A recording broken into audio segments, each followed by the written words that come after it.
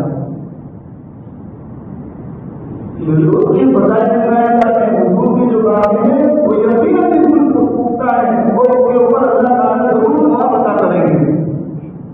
اس لیے تو قرآن میں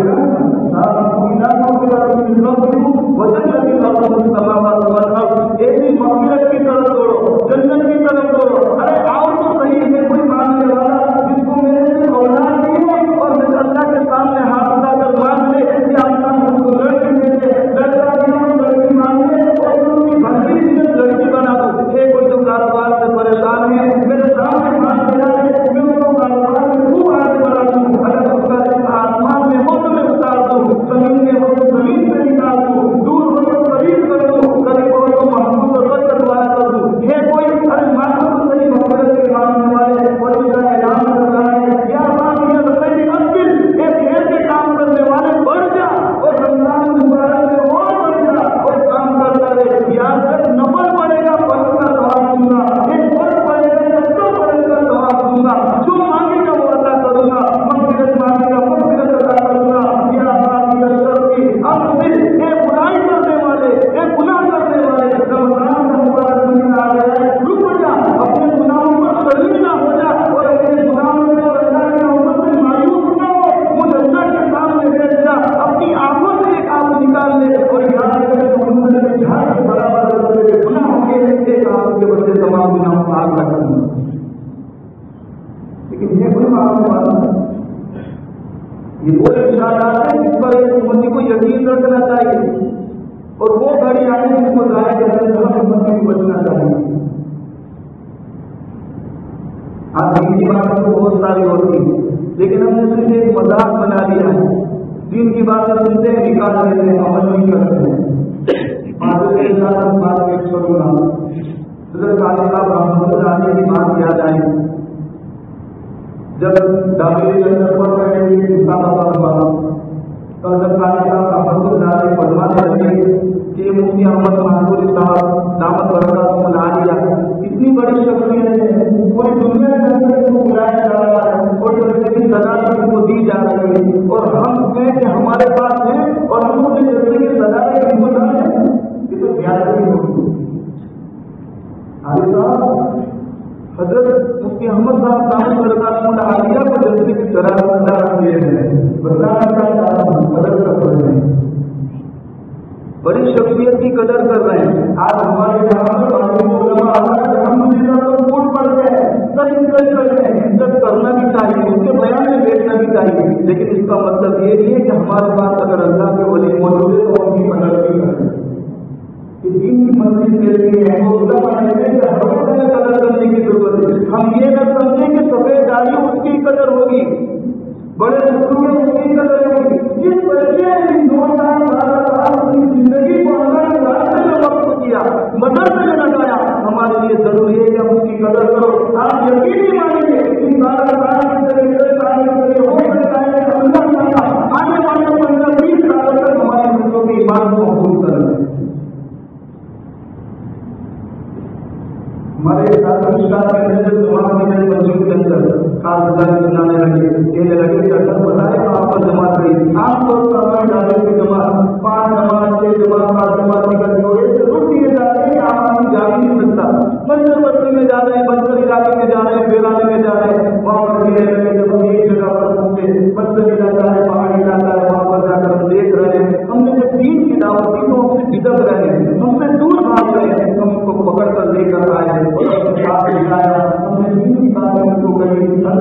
وضو کی باتیں کری، شریعت کی باتیں کری، اور ہم نے پوچھا کیا تمہیں ہمارے نبی کا نام پتا ہے؟ تو ایک ساتھی اپنی انگلی اٹھا کر کہنے لگا مجھے پتا ہے کہ میرے نبی کا نام رام ہے، دوسرا کہنے لگا کہ میرے نبی کا نام بھگوان ہے، تیسرا کہنے لگا میرے نبی کا نام کرشنا ہے۔ میرے تو پوری عمر کی حالت ہے، آج مفت علماء کی قدر نہیں کر رہے، مفت میں بنانے مل رہی ہم سے قدر نہیں ہو رہی۔ آج ایک وکیل کو فون کرنے کی بجائے 50,000 روپئے مانگتا ہے، گھر میں بلا کر کیس سولو کرنا ہے 1,00,000 روپئے فیس بھرنی پڑے گی، ہم وہاں پر جھک کر بیٹھتے ہیں۔ ہمارا علماء دین کی بات کرتا ہے، شریعت کی بات کرتا ہے، ہمارے یہاں کوئی قیمت نہیں، کوئی محبت نہیں ہے۔ بیان کرنا اتنا آسان، اگلے ہفتے بیان کرنا مجھے سوچنا پڑے گا کیا بات کروں۔ ہمارے یہاں پر پورے رمضان کی باتیں ہو رہی ہے، عشاء کے بعد دینی مجلس ہو رہی ہے، لیکن کیا مجموعہ ہے؟ چوراہے پر بیٹھے، یہ لاؤڈ اسپیکر ہمارے نوجوان کے لیے بالکل نہیں ہے، گھر میں بیٹھ کر ہماری ماں بہنیں جو سن رہی ان کے لیے ہے، ان بوڑھے افراد کے لیے جو مسجد آنے سے عاجز ہے، مسجد نہیں آ سکتے، ان نوجوانوں کے لیے نہیں ہے جو پوری دنیا گھوم سکتے ہیں لیکن مسجد آنے میں ان کے پیر درد دے رہے ہیں۔ ہمارا ایمان کہاں گیا؟ محمد کا نام ہمارے سامنے آ رہا ہے، ہم حضور شریف کا نذرانہ تو ان کی خدمت میں کیا پیش کرتے، ہم جو آگے لگے ہوئے ہیں۔ یہ امتی ہمیں قدر نہیں ہے، ورنہ میرے دوستوں ہمارے تعلیم کام کرنا چلتا ہے، پورا آتا کام ان کو اس کے اندر چھوڑنے جانا ہے اور کہہ رہے ہیں فرشتہ کی مطلب ہمارے گاؤں میں آ رہے ہیں، یہ رخصت ہو رہے اور آنسو بہا رہے ہیں کہ وہ اذان جو ہم نے کبھی نہیں سنی تھی، وہ محمد کا نام اور اللہ کا نام ہم نے کبھی نہیں سنا تھا، آج ہم اس کو سن رہے ہیں۔ وہاں پر دوسرا ایسے دے کر ان کو بلانے علماء کو بیان کروا رہے ہیں، ہمارے یہاں پر فری میں بیان ہو رہے ہیں، دین کی باتیں فری میں ہو رہی ہیں، لیکن ہم سننے کے لیے تیار نہیں ہیں۔ آج ہم نیت کریں یہ دین کی باتیں بڑی اہم بات ہے، ورنہ یہ وہ آئے گا کہ ہمارے نسلوں کی ایمان کے نعرے بن جائیں گے، کوئی کلمہ سکھانے والا نہیں ہوگا۔ آج ہم بدل کریں گے، ہم جیسا بنیں گے، ہماری اولاد ایسی نہیں بنے گی۔ آج ہم اگر ہیرو پنتی دکھانے جائیں گے، آئندہ اپنی اولاد سے بلاؤ علماء کی امید مت رکھنا، آپ کو دیکھ کر ہم کو دیکھ کر وہ سیکھیں گے۔ اس لیے ضرورت ہے کہ ہم اللہ کے سامنے محتاج بنے، اللہ کے سامنے روئے کہ میرا وہ اتنی پیاری گھڑی ہے، ایک گھڑی بھی ہم سے ضائع نہ ہو، ہم ایسی فکر کریں، ایسی سوچ رکھیں۔ اللہ تعالیٰ ہم سب کو ہم تمام کو عمل کرنے کی توفیق عطا فرمائے۔ عشاء کے بعد مسجد ہوتی ہے، زیادہ سے زیادہ ہم لوگ بیٹھیں اور اپنے بڑوں کی قدر کریں، اللہ کو توفیق عطا فرمائے۔ آمین۔